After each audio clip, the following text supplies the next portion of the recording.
Hi friends, global affairs में आप सभी का स्वागत है। मैं स्वाभिमान। यूएस पुल आउट करेगा फ्रॉम नाटो।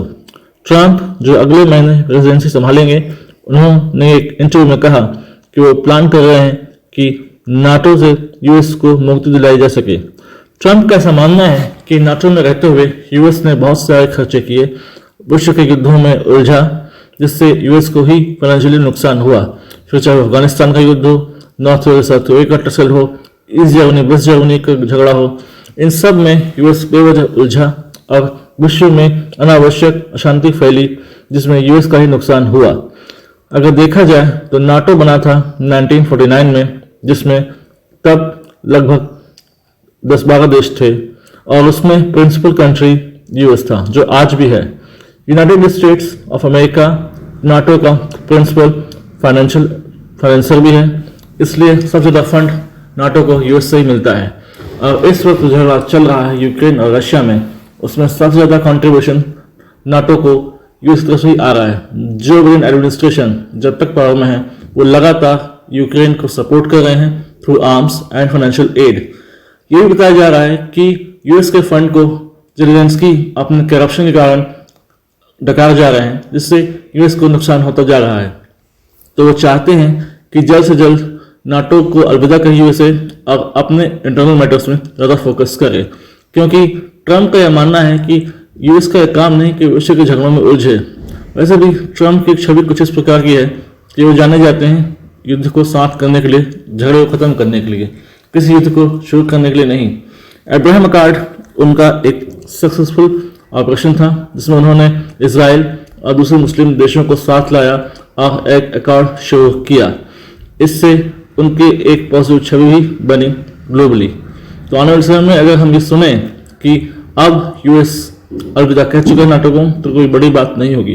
वैसे भी देखा जाए तो अब नाटो जिस कारण से बना था, वो धीरे धीरे कारण एरोड होता जा रहा है। जो कारण था कैपिटलिस्ट कम्युनिस्ट राइवलरी, तो कम्युनिज्म अब लगभग समाप्त हो चुका है और कुछ छोटे देशों में ही महदूद है, चाहे नॉर्थ कोरिया हो और कुछ छोटे छोटे देश बोलीविया एक्सेट्रा। इसलिए अब धीरे धीरे नाटो की भी उपयोगिता कमजोर होती जा रही है, क्योंकि एक अननेसेसरी अलायंस बनाना जो बेवजह युद्धों में उलझता है और दूसरे देशों की सॉवरेनिटी को चैलेंज करता है, इससे विश्व शांति को ही नुकसान होता है और इन लॉन्ग रेन हर किसी को नुकसान ही झेलना पड़ता है, फिर चाहे वो विनिंग साइड हो या लूजिंग साइड हो। इसलिए कलेक्टिवली देखा जाए तो ऐसे किसी भी ग्रुपिंग की अब आवश्यकता नहीं है, क्योंकि अब वो समय जा चुका है वॉर्स का। प्राइम मिनिस्टर मोदी ने भी कहा था कि days of war have gone. इसलिए धीरे धीरे हमें भी युद्ध की बात छोड़ देनी चाहिए। अगर ऐसा होता है तो कोई बड़ी बात नहीं कि अगले साल यूक्रेन और रशिया साथ आएं, एक मेज पर बैठें और वार्ता करें और युद्ध सुलझाने की कोशिश करें। हो सकता है धीरे धीरे नॉर्थ कोरिया और साउथ कोरिया यानी कोरियन पेनिनसुला भी शांत हो जाए और दूसरे झगड़े चल रहे हैं उनमें भी शांति आए। यानी कि ट्रंप का यह फैसला बहुत बड़ा और युगांतकारी होने वाला है। इससे दूसरे देशों को झटका लग सकता है जो नाटो के मेंबर हैं। इस वक्त यूरोप के बहुत से देश इसके मेंबर हैं और यदि उन्हें लगा कि यूएसए इसको पुल डाउन कर रहा है, तो हो सकता है वो भी इसकी सदस्यता से पीछे हट जाएं, क्योंकि जब यूएस ही नहीं होगा तब लड़ने और झगड़ने का मतलब ही नहीं रहेगा।